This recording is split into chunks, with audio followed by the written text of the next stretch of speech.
Старый год был погружен. Какие-то минуты, дав на сборе, не дав опомниться, как будто все враги.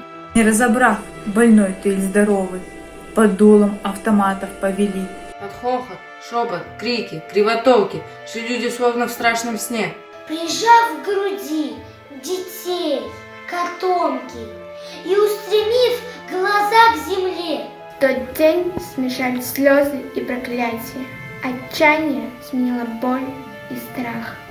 Начальный был тот день изгнания, и неизвестность впереди, как ад.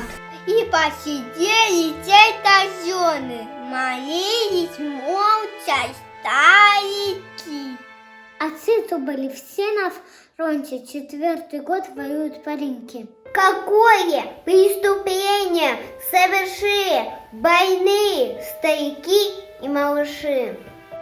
И мать, что вырастила сына, в ответ лишь похоронку получил.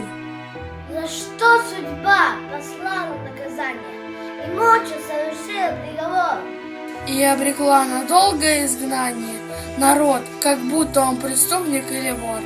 Был черный день у моего народа, и пусть с тех пор прошло немало лет, но люди плачут, вспоминая это, и помнят страшный черный день. Листая жизни календарь, пусть будут зимы, весен вереницы. Пусть будет вновь за январем февраль, но только черный день не повторится.